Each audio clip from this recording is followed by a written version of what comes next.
Again, this video is meant to show the workflow that would be used to send an automated email, then enroll a contact in a Facebook audience, send the text message, and finally create a task. So first I would want to create a workflow from scratch. I would choose contact base as this is going out to a contact, and blank to start my workflow, and then I would click next. Then for my enrollment triggers, I want to create a workflow that is triggered based off of someone entering a proposal stage of a deal. So here, I would click when create this met, and I would be using a deal for a search deal, which is the deal stage proposal.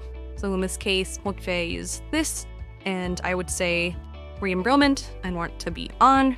So anytime that they have a deal in that stage, Git would re-enroll that list campaign or this workflow. Once I have that, I could cut it up this. My first step would be to send them an email. So I would want to click there and choose notifications, or I click send email. I would want to send to the email contact, and then I can select the email there that I want to send. So let's say this is the email. Reading that email, I could always click here. In this case, I'm going to send an email that actually has their first name. You can see here that this is a basic token, but by reference, I go to edit email.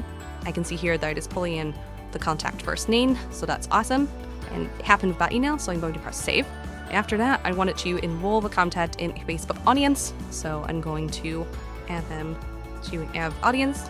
And here, I would choose a Facebook audience to add them to. I'm just going to leave that blank for now, as I don't have access to audiences. Next, I'm going to send them a text message. So I want to add a message here. And if I have text message app, I can add that. So for example, if I want to use, I can use that.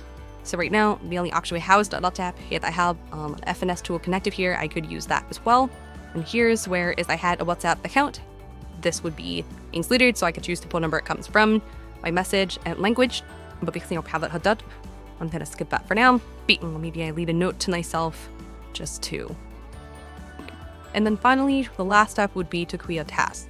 So if I were to create a task for sales and campaign, I want that message to be any contact has reached the proposal stage.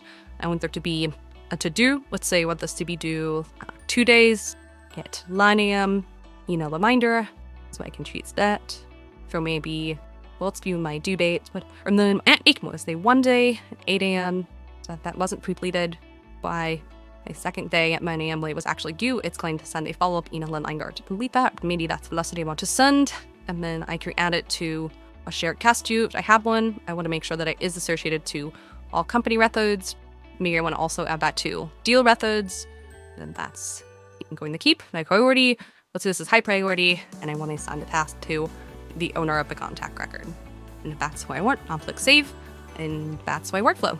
Next, I would just need to admin that workflow, make sure that I have any sort of settings here.